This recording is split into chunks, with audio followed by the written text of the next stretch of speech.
Hi குட்டீஸ். இன்னைக்கு நம்ம ஒரு ரொம்ப அருமையான கதைய கேட்கப் போறோம். ஒரு வேகமான முயலும், ஒரு பொறுமையான ஆமையும் பற்றிய கதை இது. யார் ஜெயிச்சாங்கன்னு தெரிஞ்சுக்கணுமா? வாங்க குட்டீஸ், கதைய ஆரம்பிக்கலாம். முயலும் ஆமையும் ஒரு அழகான பசுமையான காட்டில் ஒரு முயலும் ஒரு ஆமையும் வாழ்ந்து வந்தன. முயல் மிகவும் வேகமாக ஓடும். அதனால் அதற்கு கொஞ்சம் கர்வம் இருந்தது. ஒரு நாள் முயல் ஆமையைப் பார்த்து, ஹாஹாஹா, ஆமையே, நீ ரொம்ப மெதுவா நடக்கிறியே என்று சிரித்தது. ஆமை அமைதியாக சிரித்துக்கொண்டு, நான் மெதுவாக நடந்தாலும் நான் நின்றுவிட மாட்டேன் என்றது. முயல் மீண்டும் சிரித்து, அப்படியா, அப்போ நாம ஒரு ஓட்டப்பந்தயம் வைப்போமா என்று கேட்டது.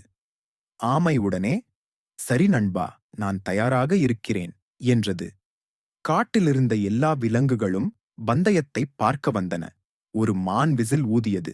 ரெடி, ஸ்டெடி, கோ என்று சொன்னது. உடனே முயல் மின்னல் வேகத்தில் ஓடத் தொடங்கியது.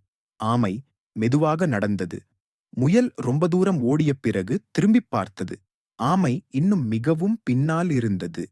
ஹஹா, ஆமை வர இன்னும் நிறைய நேரமாகும் என்று நினைத்தது. அருகிலிருந்த ஒரு பெரிய மரத்தின் கீழ் நிழல் இருந்தது. கொஞ்ச நேரம் தூங்கிட்டுப் போறேன் என்று முயல் படுத்துக் கொண்டது. சில நிமிடங்களில் குறட்டை விட்டு தூங்க ஆரம்பித்தது. ஆனால் ஆமை, அது தொடர்ந்து நடந்தது. மெதுவாக, மெதுவாக, மெதுவாக, ஆனால் நிற்காமல் நடந்தது.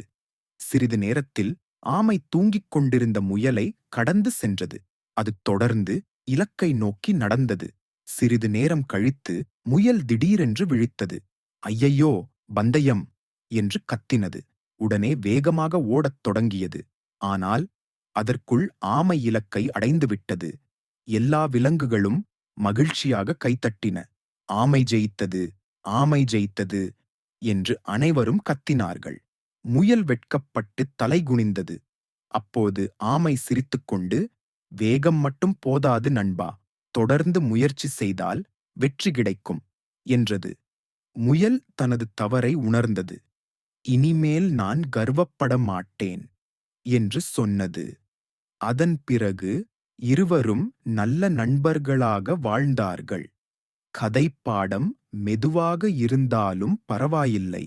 விடாமுயற்சியுடன் தொடர்ந்து முயன்றால் வெற்றி நிச்சயம்.